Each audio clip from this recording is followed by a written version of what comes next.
গণনায় নজরদারিতে পর্যবেক্ষক 431 জন গণনা পর্যবেক্ষক নিয়োগ কমিশনের 293 সিটের গণনায় প্রায় 450 পর্যবেক্ষক। কথা বলবো, সোমরাজ বন্দ্যোপাধ্যায় রয়েছেন সঙ্গে। সোমরাজ, দেখো, আগামীকাল ভোটের গণনা রাজ্যে এবং আগামীকাল 293টি বিধানসভার গণনা হবে। সেই 293টি বিধানসভার গণনার জন্য 431 জন পর্যবেক্ষক নিয়োগ করেছে নির্বাচন কমিশন।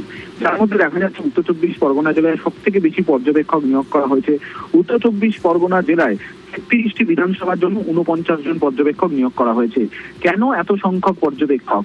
জাতীয় নির্বাচন কমিশনের তরফে আজ পর্যবেক্ষকদের নিয়ে একটি ভার্চুয়াল বৈঠক করা হয়, যেখানে এ রাজ্যের সব জেনারেল অবজারভার, পুলিশ অবজারভাররা ভার্চুয়ালি বৈঠকে ছিলেন এবং কমিশনের নির্দেশ দেওয়া হয়েছে যে বিধানসভা কেন্দ্রে গণনার জন্য 2টি ঘর থাকবে, সেখানে 2 জন পর্যবেক্ষক থাকবে।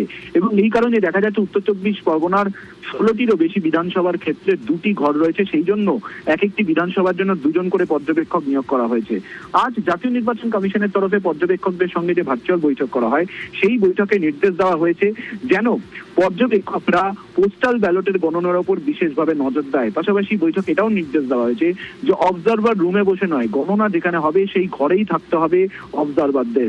পাশাপাশি এমন কিছু প্রার্থী রয়েছেন যাদের Z+ নিরাপত্তা রয়েছেন, সেক্ষেত্রে জাতীয় নির্বাচন কমিশনের গাইডলাইন ফলো করতে হবে, তেমনটাই নির্দেশ নির্বাচন কমিশনের তরফে দেওয়া হয়েছে অবজারভারদের।